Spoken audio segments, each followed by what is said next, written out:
Welcome to the Empowered Podcast, hosted by the NYD Prophetic Voice team and proudly brought to you by the AFM of South Africa's National Youth Department. Hello, everyone who's watching us. Greetings, hello, the youth at home, the youth leaders, our pastors, our members, and our friends and families. Please be greeted. This is your friend, Pastor Wise Kumalo, and joining me, we have Director Savhasa and Pastor Mandla Sithole. Greetings, guys. How are you doing? Savhasa, everyone, not Savhasa. But hi, everyone. Yeah. Hi, everyone at home. Thank you, Wise, for having us. Greetings to you. Yeah, thanks, man. Thanks, man. And today we are talking about the called youth. We are going to talk about calling, how to accept the calling. And our leaders, they're going to share their personal journeys about their calling, how they received their call, and what is happening right now, and the advices that they will give to our audience today. And feel free to leave your comment on the comment section. Yes, thank you. So, all of us, we are pastors here, and I know that we have went through some stuff. Each person can share his or her own personal experience when it comes to accepting the call. I know that for the fact that Pastor Mandla told we went to the same Bible college. Yeah. He was one of those cheesy boys when we had a Bible college. That's not true. Right.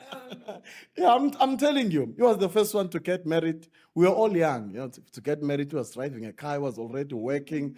It was like God called him in a special way. Yeah. Take that as a compliment. And Pastor Savhasa on the other side.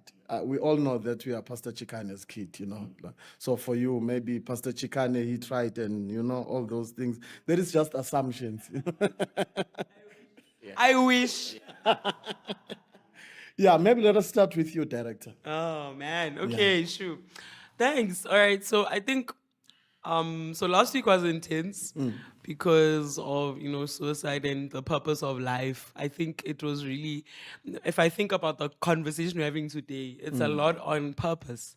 Why are we here, And understanding that we are more than we are not here for just, the current time we have on earth, but we're here for an eternity.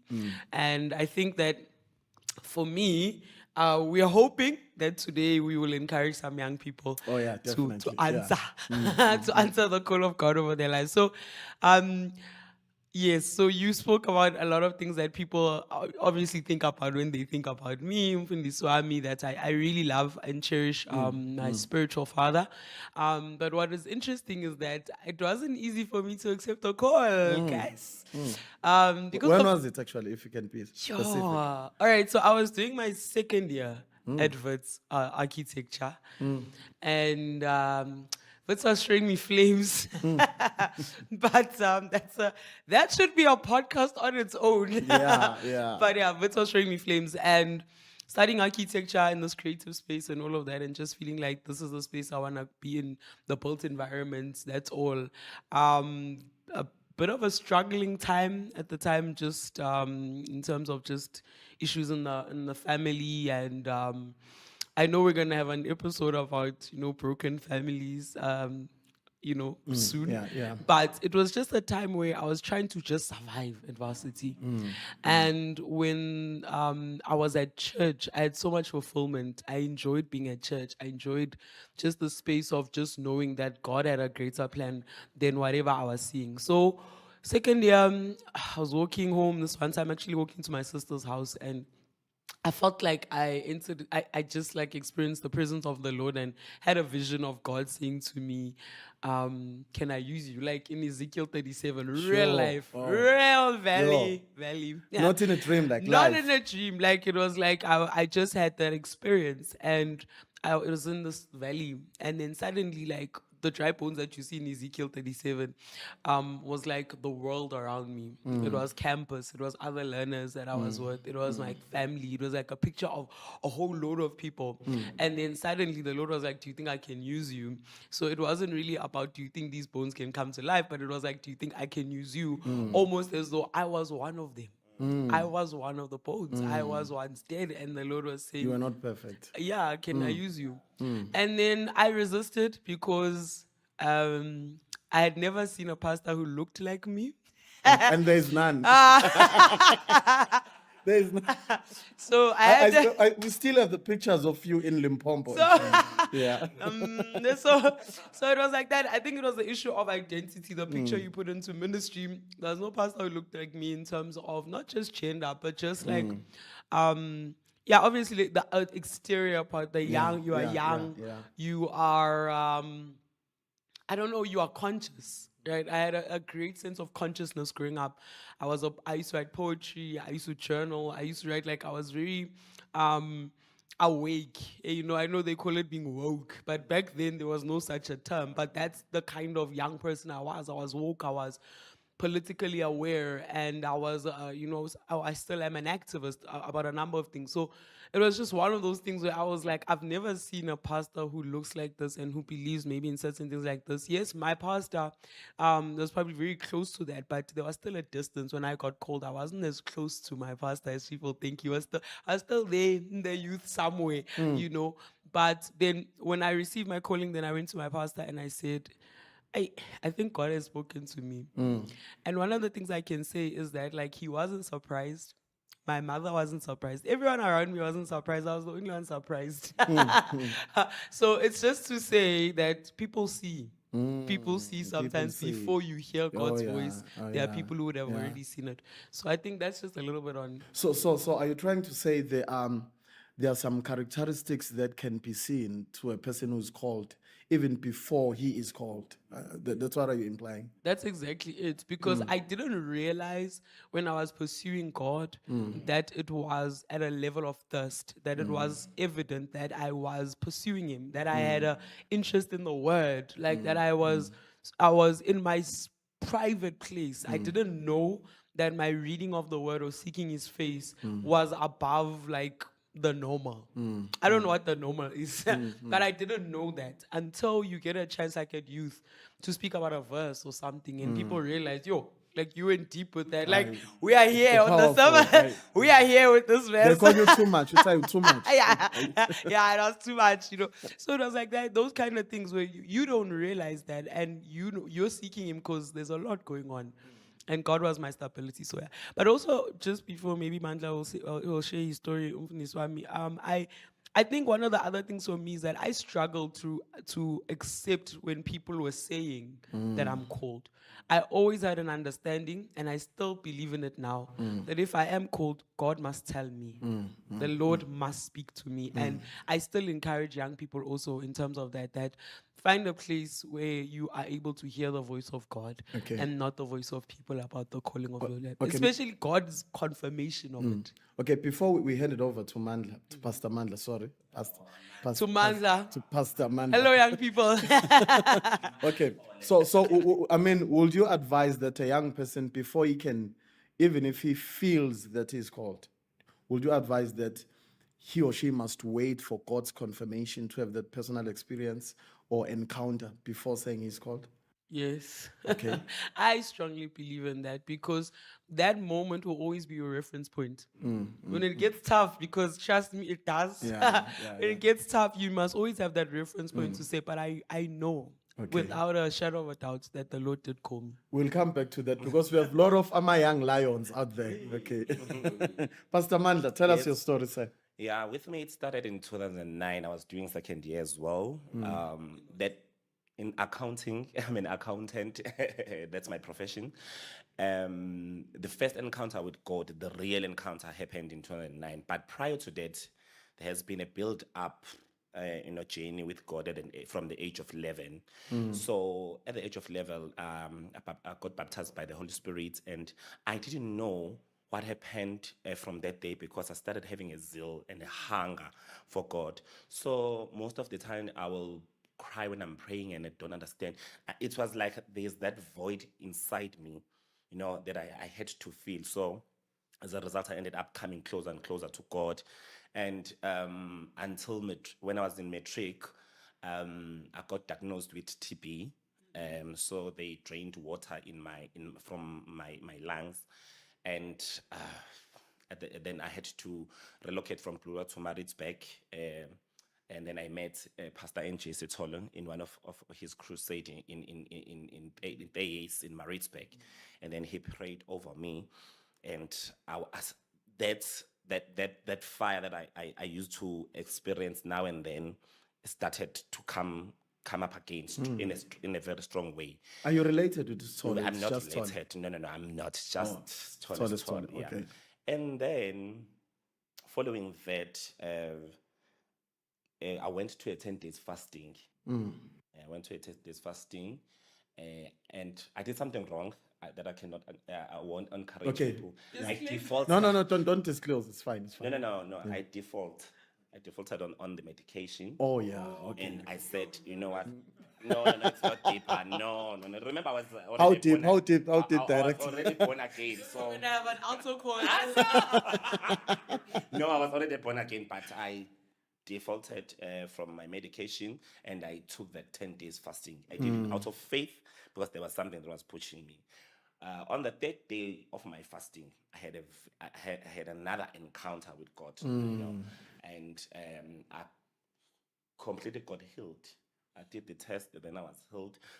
From there, I started to have interest on healing people. When people are being called to lay hands, pastors or non-pastors, I will definitely go and pray over them. Even my grandmother, when she was sick, now and then I would always, have that healing, interest in healing. And then 2009, yeah, no, 2006, not 2009, 2006, I was in an SCO service. Then I started, I was already speaking in tongues, but that service, I got another level of speaking in tongues. And something spoke to me I will never forget. God said, nations are waiting for you. Ooh. So at that time, I did not understand what did God mean about that. So I just allow the voice of God to speak, but now I'm realizing I'm in a national department. I've been to Malawi, I've been to places, Botswana, Kenya, whether preaching or attending on behalf of the nation. And so I'm meeting nations, and it makes more sense now. I've preached in different provinces. So, but now I could not accept the calling because, first of all, the narrative about being a pastor was really discouraging.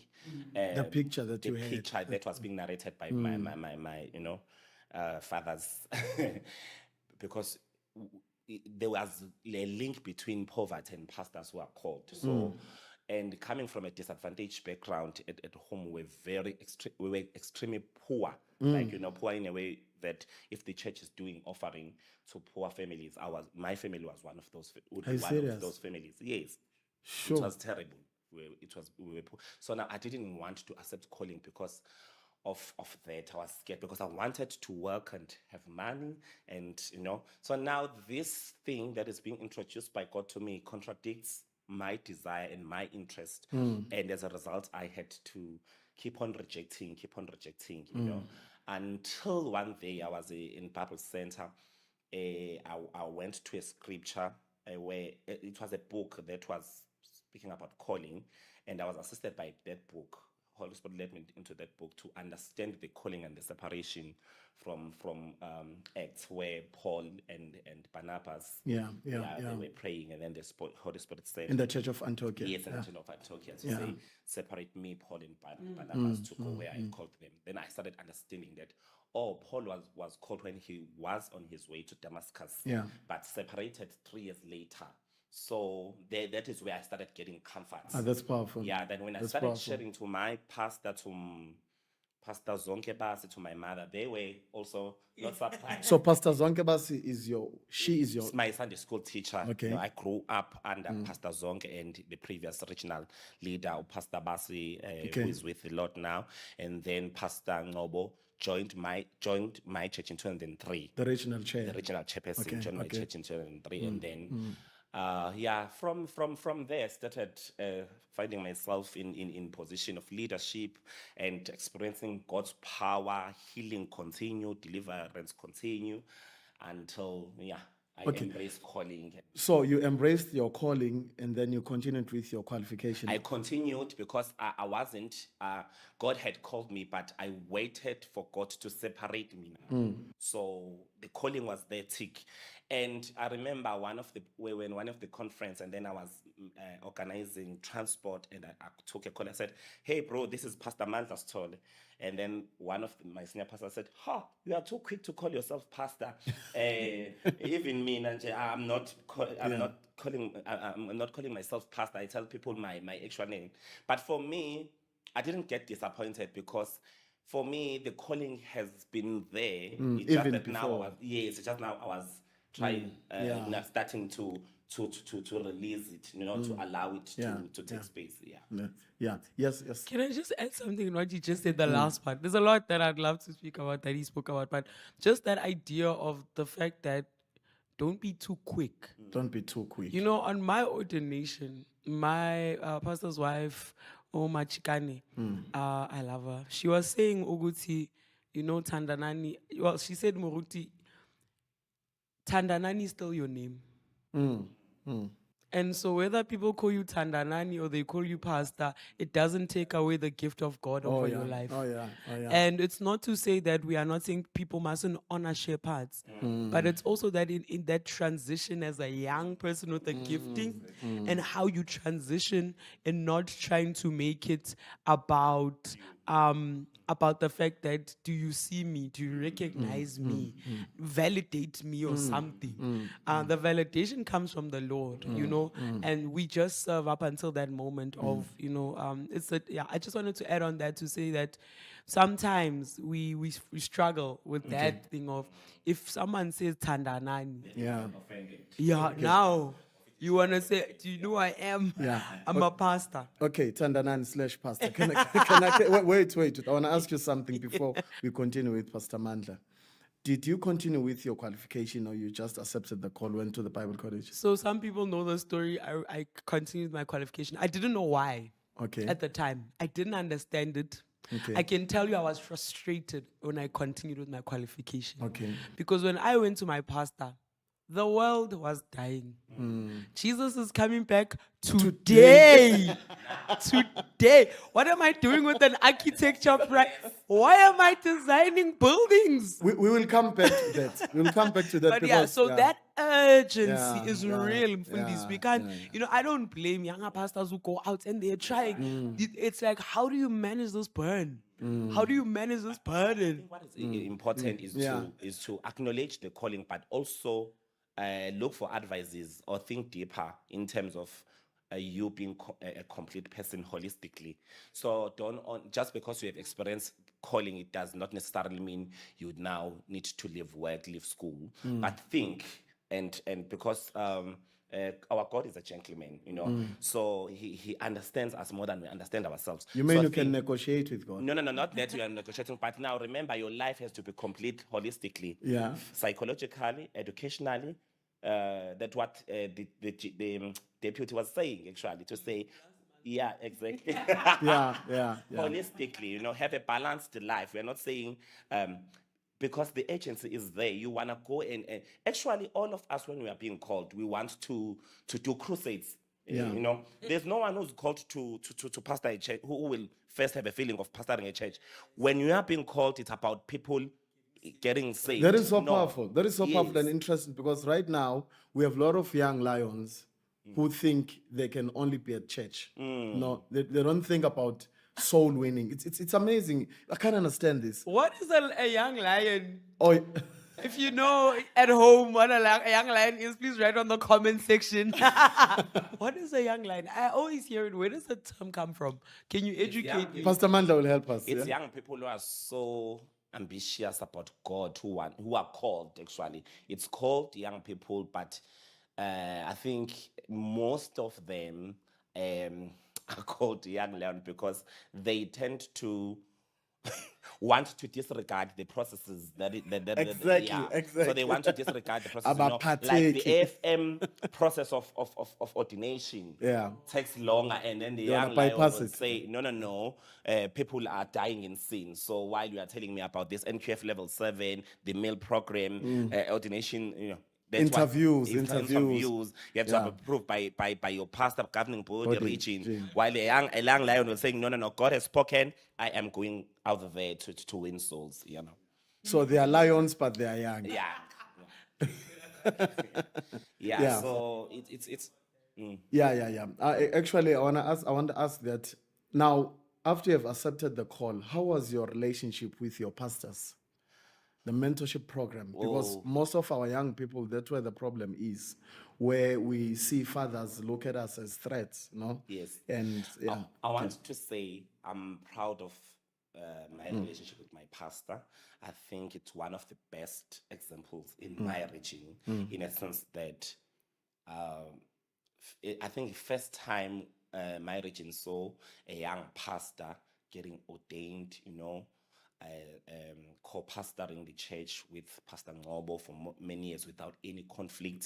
Till today, I have never experienced what my bigger brothers has experienced, where you will notice the clash between the pastor and between the young person being called and the pastor, because maybe the senior pastor is intimidated by the way that the younger pastor is doing, and then the younger pastor feels like he's being suppressed. So for me, I'm proud to say I'm one of the good examples in Midlands region particularly. So I'm in good terms with my pastor till today. We that's still good. work together. I saw you were having lunch actually. Both of you. Yeah, we Very nice. were working together, and there was a time where people will be poking me to say, why are you not starting your own church? Why are you being a co-pastor? Because you are also powerful yourself. People will come and say that you are an administrator, financially you are stable. Why are you not having your own church? You can't be under another man's church. And they did not understand the relationship that we had. Okay. But for me, it was God's time and separation. I waited for that. Yeah. So until 2018, I got separated now to be a presiding pastor. I know that it's interesting. Thank you, Pastor Mandla. I don't want to hear Pastor Tandalan because of time, and I have one more question. Yeah, but continue, Pastor. I just wanted to say that I was also as fortunate as Umandla, and I want to say that you don't realize what you have until you get out of your space. So meeting younger pastors with a calling over their lives, getting suppressed and oppressed and sidelined is so painful. It's so painful. In my case, my pastor was the first to call me pastor. Imagine. And it was such an uncomfortable thing. It's like, no, don't call me. You can't call me pastor. So him doing that opened up the room for the whole church to call me that. Like he was teaching the church. So when you go out and we meet our colleagues and friends and brothers and sisters who are just so frustrated, it's so sad. So I just wanted to say that, Patuguti, just because we are privileged to have had better journeys doesn't mean that we don't feel the pain. Because I don't know personally what could have happened if I was suppressed. Okay, I'm going to start with you, Pastor Tandanan. Now you are called, and you're in an area where now you must get married. I know that a lot of the guys were approaching you, maybe even pastors, because since she is called, maybe she's going to make it fine. Mama Mufundisi. I'm going to ask you also, Sithole, because you were the first one to get married in the Bible college. So there is a young person out there who's planning to get married, but because he or she is called, she's confused or he's confused how to go about now choosing a life partner. Do you choose for your calling or you just choose? I was hoping someone behind the scenes was going to say, cut. I know I did ambush you guys. Yeah. Podcast, empowered podcast. No, I didn't have any of those experiences. I was actually intimidating. Oh, yeah? Yeah. Apparently, I was intimidating. Apparently, you had to know your story before you came to say hello. So I'm okay with that reputation. So my advice to the ladies at home is know your story. Yeah. Ladies, so listen. Know your story so not just everyone comes to say hello. Jesus, my God. But yeah, no, I didn't have anything like any of those hindrances in terms of that journey. Maybe we get to talk about it in another podcast. But I didn't have any of those, and I was happy. It's boundaries, Mfundisi. It's important. I was so conscious of the purpose and the call of God in my life that I needed everyone around me to know that I take this more seriously than happily ever after.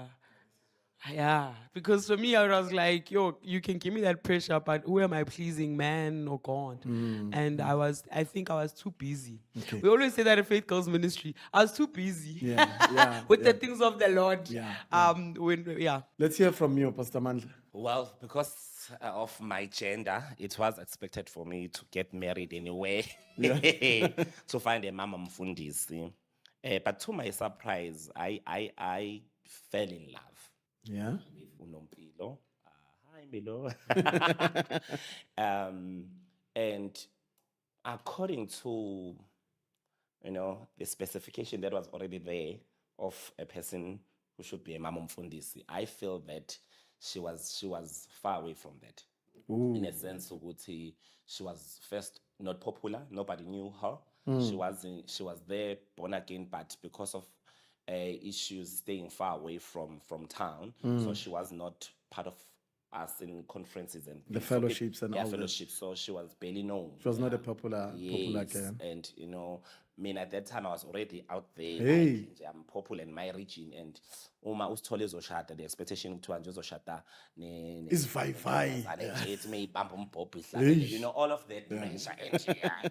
So now I'm in love. I'm deeply in love with Mpilo, and then we got married, and people were like, when I see your wife, you're like, you could tell people when you are having fellowships. Wait, by the way, where's your wife? Some of them will even ask her why she's closer to me. No, this one. Okay. And then at some point she got suffocated by my Pressure. shadow or my character. But thank God she has blossomed. She's now a leader on her own. She has that's her own wonderful. foundation. You all know her. She's on Facebook. A leader leading a lot of programs. Oh, that's and wonderful. she has just complimented me. And I have seen more calling on her than my own calling now. I was like, actually, you are called. And I'm seeing God working in her, and she's whatever she touches, it's become successful. She just recently got awards from Kakase FM as Okay. one of Oh, the that's significant men. Yeah. So it's been 12 years. We've been married for 12 years now. Nice. So there was that pressure, but thank God that we are Okay, here. guys, we are wrapping up now. I'm going to start with you, Pastor Mandla, and then close with the director. Look, fast forward. Look at you now. You are the MA of the municipality. Actually. You are the of Machuba municipality. Danhauser municipality. Danhauser, sorry. Danhauser. Yes. Yeah, also pastoring how many churches? 2 churches, I think. 2 churches, yes. And the National Youth Treasurer. And the regional treasurer. And the regional treasurer. Yeah, of the executive. And it's amazing. It's amazing. So what we have only 1 minute. Just advise a young person who's watching this episode. Yeah. I think wait upon God to call you and wait upon Him to separate you. Don't rush into things. Have a spiritual timing. Discern and listen and get advices from people who are ahead of you. That will actually help you, because I am still effective in ministry, even though for me I did not leave my job. I'm still working, but I believe that I'm doing what the Lord has commanded me to do. And administration, being an administrator, is also part of my calling. So yeah. That's wonderful. Thank you. Pastor Tandanan, I'm looking for a verse, your qualifications. The actual qualifications that you got, I think they've impacted your call now and your leadership qualities. We all know you in the national youth, international, and your abilities to articulate your vision. It's brilliant. It's out of this world. Now, I think now it's all including this podcast. Actually, No, guys, it's our So it all makes sense now why the Lord started you in that qualification. So. What would you advise our young people who are called out there? Trust God. Trust God. There's a scripture here where Paul speaks in 1 Corinthians chapter 13. We know it. He says in verse 12, "For now we see only a reflection as in a mirror. Then we shall see face to face. Now we only know in part, but then we will know fully." And for me, it's just to know that there is this God who will reveal a full picture wherever you're walking, you only know in parts.